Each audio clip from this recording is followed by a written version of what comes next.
Welcome to the Accountancy Learning AAT sample paper video debriefs. I'm Sarah, and in this video I'll be taking you through the Principles of Costing Sample Paper 1 Task 2. So Task 2 is about costing techniques. We're told that Bowmore Electronics Limited make a single product. A production level of 5,000 units has the following costs, and we're given some information here about material, labour and overheads.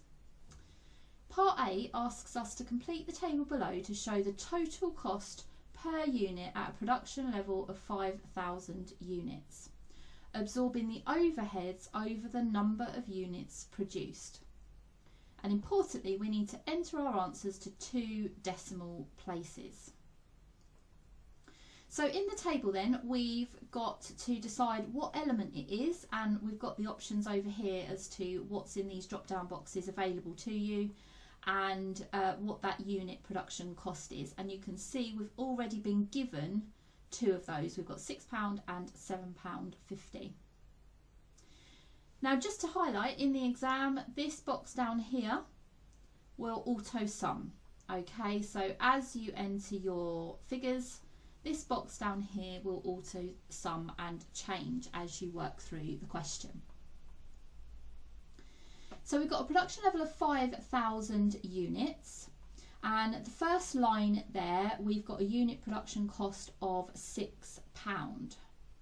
So if we've got a unit production cost of £6 and we've got 5,000 units,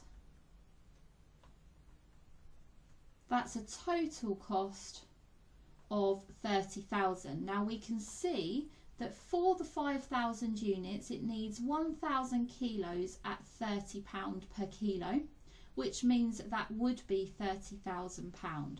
So our first line, our first element is materials. Then we've got another unit production cost here of £7.50.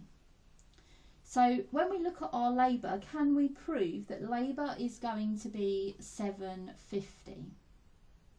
So we've got 2,500 hours, and it's at £15 per hour. So when we multiply 2,500 hours by £15 per hour, we get a total labour cost for the 5,000 units. So remember, all of these figures are to how much it is for 5,000 units, is 37,500. And when we put that over the 5,000 units, so divide that by 5,000 units, we get £7.50 per unit. So the £7.50 that we're given in the question is our labour. Now in the next box we still have overheads, direct cost or work in progress to choose from. So materials and labour is known as our direct cost. So that's the direct cost of making these products. So now we can add these 2 together to give us £13.50, and remember we're putting it to 2 decimal places. And then the last bit that needs to go into our cost per unit is our overheads, and we're absorbing them over the number of units produced. So our element is going to be overheads, and we're going to do our 80,000 and we're going to divide it by our 5,000 units. So when you do 80,000 across the 5,000 units, that's £16 per unit. So we can then put that in there, again remembering your 2 decimal places. At this point, your auto sum at the bottom will be showing 29.50.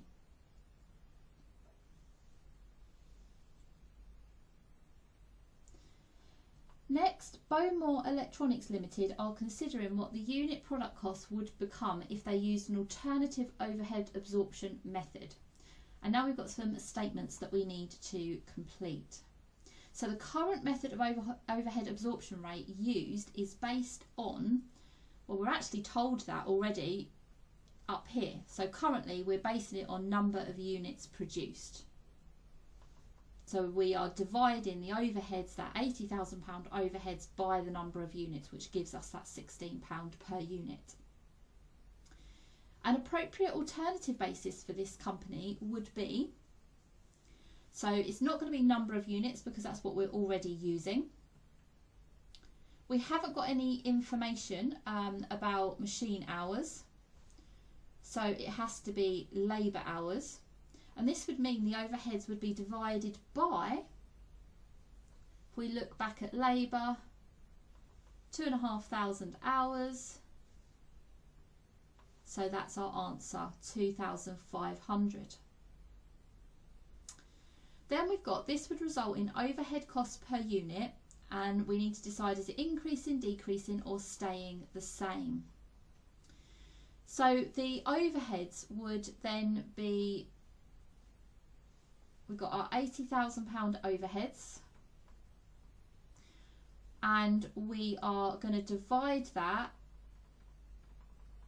by the number of labour hours, the total number of labour hours, which gives us £32 per labour hour.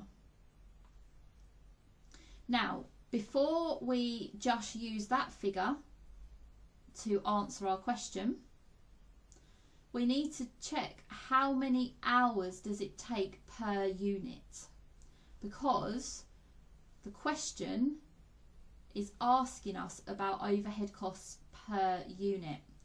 So we've got 2,500 hours, and in that 2,500 hours we've made 5,000 units. So per unit,